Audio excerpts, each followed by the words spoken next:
साथियों नमस्कार। मेरा नाम करण सिंह है। मैं आज बात करना चाहता हूँ। सबसे बड़ा विषय यह है कि पढ़े लिखे लोग भी ये कहते हैं कि रोज़गार ख़त्म हो गया। तो मेरा विषय ये है, रोज़गार ख़त्म कैसे होता है और रोज़गार को उत्पन्न कैसे किया जाता है जिससे लोगों को नौकरियां मिलें। मैं इस विषय में जहाँ तक मुझे समझदारी है मैं साझा कर रहा हूँ। आपको अच्छी लगे शेयर करना, लाइक करना, सब्सक्राइब कर देना। शुरू करते हैं। तो पढ़े लिखे लोग ये कहते हैं कि रोज़गार ख़त्म हो गया। मैं उन पढ़े लिखे लोगों से पूछना चाहता हूँ कि अगर हम हॉस्पिटल सरकारी में इलाज कराने जाते हैं तो क्या वहाँ पे पर्याप्त डॉक्टर हैं? क्या वहाँ पे पर्याप्त बेड बॉय हैं ताकि लोगों को उचित सुविधाएं, सुरक्षा मरीजों के लिए मिल सके? या पर्याप्त दवाई देने का जो स्टोर होता है, क्या वहाँ पे पूरे लोग हैं? जितनी वहाँ पे वैकेंसी होती है, जितने पद होते हैं या होने चाहिए, वैकेंसी तो हम अपनी जनता के हिसाब से नौकरियों में बढ़ाना चाहिए ताकि लोगों को उचित सुविधाएं मिलें।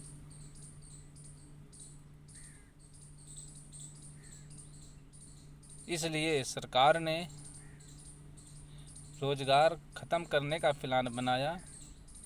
जितनी भी पद होते हैं सरकारी विभागों में, पूरे पद नहीं भरे तो लोग बेरोज़गार तो होंगे।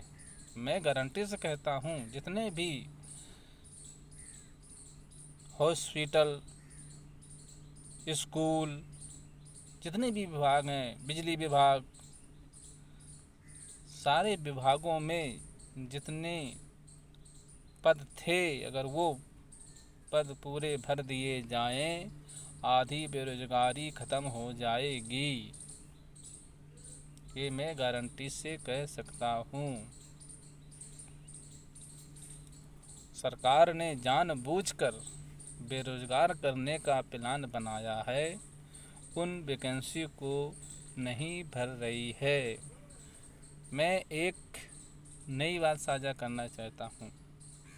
1992-93 में मैं जिस स्कूल में पढ़ता था, वो स्कूल प्राइमरी था और 5वीं तक था। उस स्कूल में 2 ही मास्टर थे, एक हेड मास्टर और एक जूनियर मास्टर। तो जब वो 5वीं के बच्चों को पढ़ाता था एक मास्टर, एक चौथी को पढ़ाता था, बाकी क्लास के बच्चे सारा दिन ताश की गड्डी ले जाते थे, वहाँ पे खेलते थे, मौज मस्ती करते थे। क्या सरकार ने इसमें कभी सर्वे किया या जनता ने सोचा? 3 मास्टर की तो वैसे खाली है, जगह पड़ी है। जब 5वीं तक क्लास है तो हर क्लास में एक मास्टर होना चाहिए। स्कूली विभाग के अनुसार नहीं, बच्चे वहाँ पे तो आवारा रहेंगे और सरकार कहती है कि नौकरियाँ ख़त्म हैं, जगह ही नहीं है। अरे जगह तो है भाई, 3 मास्टर वहाँ पे भर्ती क्यों नहीं किए? और मेरे गांव, उस गांव में 3 स्कूल थे, और जिसमें मैं पढ़ता था उसके बगल में स्कूल था कन्याओं का, कन्या पाठशाला। उसमें केवल एक ही टीचर था।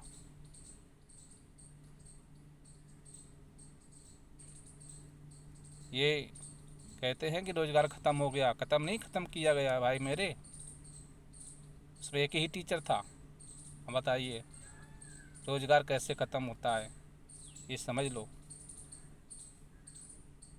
सरकार जानबूझ करके रोजगार ऐसे ही ख़त्म किए हैं उसने, और लोगों को बेवकूफ़ बनाया कि जनसंख्या बढ़ गई। अरे भाई, जनसंख्या बढ़ गई तो ये राजा कर्तव्य है उस जनसंख्या को पालना पोसना। एक मैं उदाहरण देता हूँ। जैसे 100 आदमी रास्ते पे खड़े हैं और एक बस में 50 सीट है,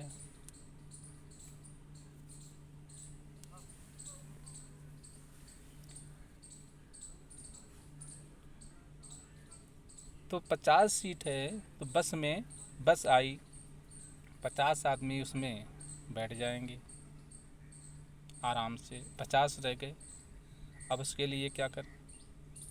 अगर उन 50 को उसी बस में घुसेड़ेंगे तो नीचे ऊपर होना पड़ेगा, समस्या पैदा होगी। अगर हम दूसरी बस का निर्माण कर दें तो 50 आदमी उसमें चले जाएंगे, प्लस एक आदमी को 2 आदमी को रोजगार और मिल जाएगा उससे, एक ड्राइवर एक कंडक्टर। तो रोजगार पैदा करने के लिए हमें सोचना पड़ेगा। अगर ये बात, हाँ जी, तो उधर सिरक ले ली। हाँ, अब थोड़ी सी बैक कर ले। अच्छा अच्छा, वो आ रहे हैं ना। हाँ। साथियों, माफ़ी चाहूँगा, अभी मैं डिस्टर्ब हो गया, थोड़ा कोई आ गया था। तो ये बहुत सोचने समझने का है। हम सरकारी डिपार्टमेंट, सरकारी विभाग किसी में भी जाते हैं, वहाँ पे पर्याप्त नौकरियाँ नहीं हैं, वहाँ पे सारी वैकेंसी खाली पड़ी हैं। अगर सरकार उन वैकेंसियों को भर दे तो लोगों को रोज़गार मिल जाएगा। आधी बेरोज़गारी तो वैसे ही ख़त्म हो जाएगी उन वैकेंसियों को भरने पे। अगर ये बात सरकार नहीं सुनती है, उसके लिए जनता को सोचना चाहिए और आंदोलन करना चाहिए।